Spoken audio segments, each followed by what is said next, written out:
व्यक्ति हमेशा राम नाम का जप किया करता था। धीरे धीरे वो काफी बुजुर्ग हो चला था, इसीलिए एक कमरे में ही पड़ा रहता था।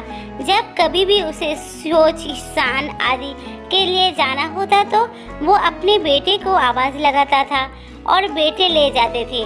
धीरे धीरे कुछ दिनों के बाद बेटे को कई बार आवाज देने के बाद भी कभी कभी आते थे और देर रात को कभी आते ही नहीं थे। इस दौरान वो कभी कभी गंदे बिस्तर पर ही रात बिता दिया करते थे।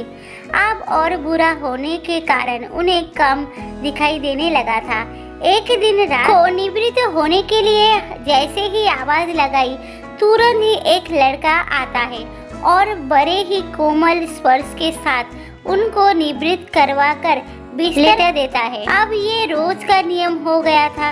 एक रात उनको शक हो जाता है कि पहले तो रात में बेटे को कई बार आवाज लगाने पर भी नहीं आते थे, लेकिन ये तो आवाज लगाते ही दूसरे क्षण आ जाते हैं और बड़े ही कोमल स्पर्श के हाथ निवृत्त करवा देता है। एक रात वो व्यक्ति उसका हाथ पकड़ लेता है और पूछता है, सच बता तू कौन है? मेरे बेटे तो ऐसे ही है। तभी अंधेरे कमरे में एक अलौकिक उजाला हुआ और उस लड़के के रूप में ईश्वर ने अपना वास्तविक रूप दिखाया। वो व्यक्ति रोते हुए कहता है, हे प्रभु, आप स्वयं मेरे निवृत्ति के कार्य कर रहे हैं। साधना के कारण स्वयं कटवा रहा हो। व्यक्ति कहता है कि क्या मेरे प्रारब्ध आपके कृपा से भी बड़े हैं? क्या आपकी कृपा मेरे प्रारब्ध नहीं काट सकते?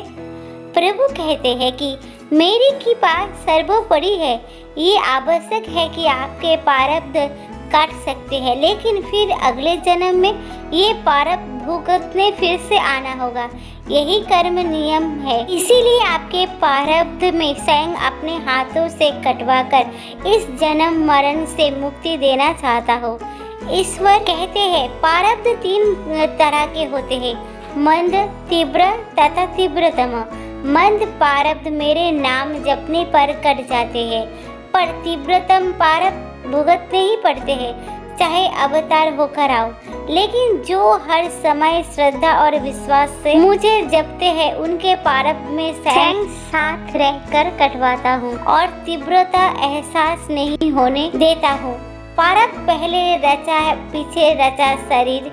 तुलसी चिंता क्यों करे, भज ले श्री राज। जय श्री राम, जय सिया राम। तो दोस्तों, मेरी आज की छोटी सी कहानी आप सबको पसंद आती है तो प्लीज़ एक लाइक जरूर कर दीजिए। मेरे चैनल को सब्सक्राइब करना ना भूलिए। देखने के लिए दिल से धन्यवाद।